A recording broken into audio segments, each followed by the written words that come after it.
Another 5-minute mystery. Police headquarters, Inspector Craig. What? What did you say? We'll be right over. What's up, Inspector? Plenty. That was Gregory Laurie, the art dealer. He just called to say he killed his brother.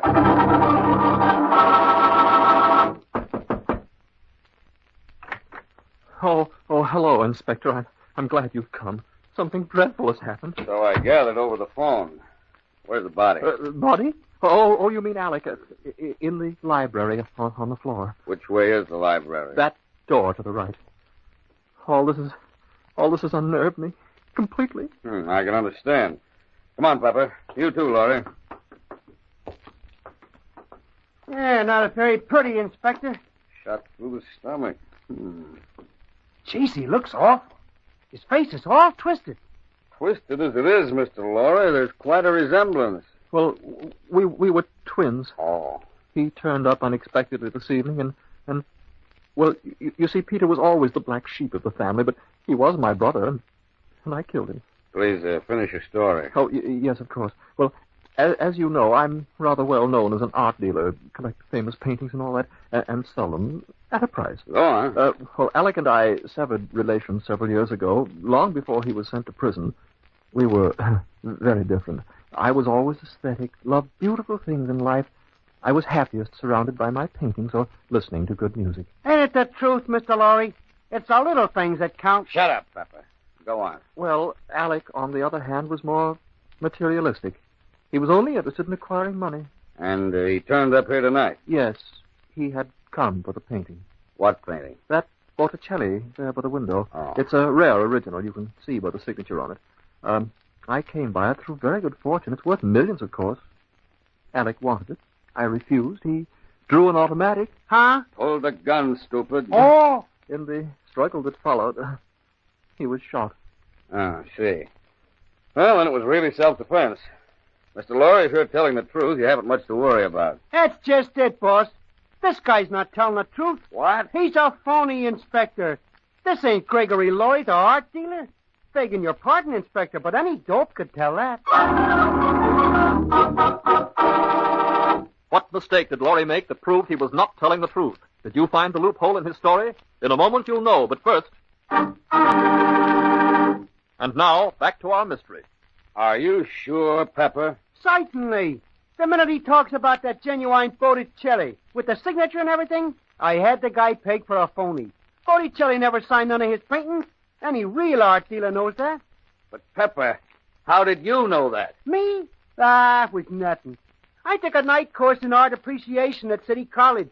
My wife thinks I ain't got enough culture. Boy, wait till I tell her this.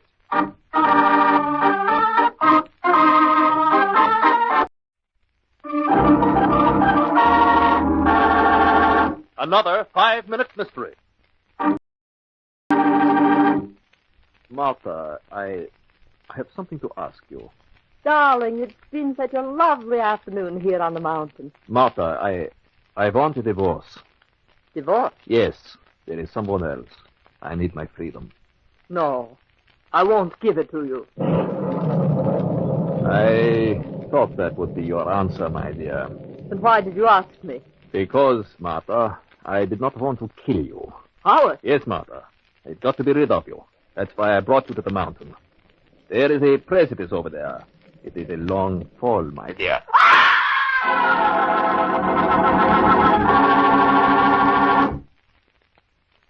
We might as well begin with a description of the events leading up to your wife's falling over the precipice. As you wish, Sergeant. It was such a lovely afternoon that Martha, my wife, and I decided to come up here to the mountain. We brought some lunch with us and planned to make a day of it. About what time was that, sir? It was about 3 o'clock. I see. Would you go on, please? About 4 o'clock, it began to thunder. And very shortly thereafter, lightning and rain started. Did you find shelter? Yes, we were rather fortunate to find a cave about 100 yards from here on the west side of the mountain. What time did it stop raining? About an hour later, Sergeant. What did you do then? This is quite a lot of questioning, Sergeant. Is it all necessary? Yes, I'm afraid it is. I I hope you don't object. We're almost through. No, not if it is necessary. Well, to continue. We left the cave and continued to the crest of the mountain. As we got to the top, my wife called my attention to a rainbow, which had suddenly appeared to the west behind the sun. And that was about 5 o'clock. Yes. Well, when Martha saw the rainbow, she suggested, as a sort of joke, that we try to follow to the end of the rainbow. You know the pot of gold at the rainbow's end? Yes, of course. What happened after she suggested it? I laughed and tried to dissuade Martha from the idea, but she began running down the incline and waving for me to follow her. Did you? No, I shouted for her to turn back, but she was running downhill too quickly to stop.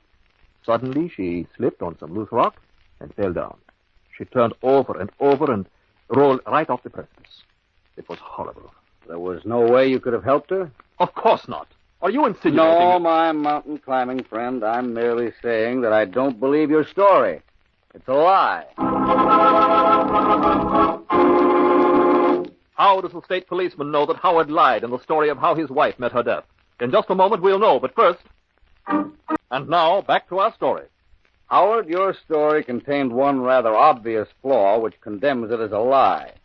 You told me just a few minutes ago that after the storm cleared, you and your wife discovered a rainbow to the west, behind the sun, which, my friend, is an impossibility. A rainbow is always formed opposite the sun by the reflection of its rays.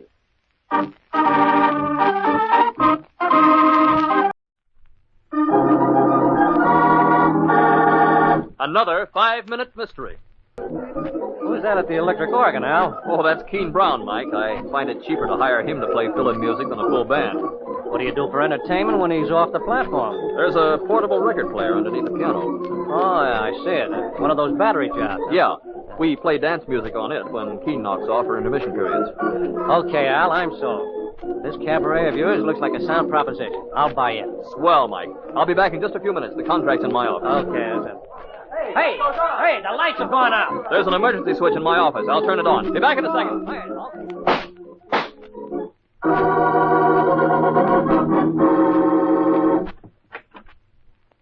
I'm Keen Brown. You wanted to see me? Yes, Mr. Brown. My name's Mike Evans. I'm just checking up on a few facts until the police get here. Sure. What can I do to help? This was payroll night for the employees here, wasn't it? Yeah, Al usually paid us off after closing. You won't get paid tonight, Mr. Brown. Look at the safe. I'm not a detective, but it doesn't take an experienced eye to spot this whole thing as an inside job. How do you figure that out? Someone working here knew that Al had the weekly payroll in his office safe tonight. And only someone who was completely familiar with this cabaret would know the location of the light box. Then all you have to do, Mr. Evans, is to establish the position of every employee at the time Al was shot. That's right. Suppose I start with you. Me? No objections, I hope. After all, you've been here long enough to know how to turn off the electrical system for the entire building, or to tell someone how to do it. Are you accusing me? No, I'm simply asking you where you were at the time the shot was fired. You know where I was. I was on the stand playing my electric organ so there wouldn't be any panic. That's right, I did hear you playing. Correct the first time. Now, if you'll excuse me, I think I've had enough of your amateur detective work. And there's nothing further you can do to help me? Nothing, except to call a policeman and get this murder solved. That won't be necessary, Mr. Brown. I know who the murderer is. Really? Who? You, Mr. Brown. You made your own confession. How does Mike Evans know that Keen Brown is the murderer? In just a moment, we'll know, but first... And now, back to our story. Brown, you admitted that the important clue in this case was to find where every employee of this cabaret was at the time the shot was fired. You claim to have been on the stand playing your electric organ. I heard the music, but whether I heard you, I don't know. I believe I heard your music coming from a record on the player beneath the electric organ. You couldn't have been playing at the time the lights were out because the whole electrical system had been sabotaged. And to play an electric organ, you need electricity. Your speaker has to be plugged into an outlet. Right, I suppose?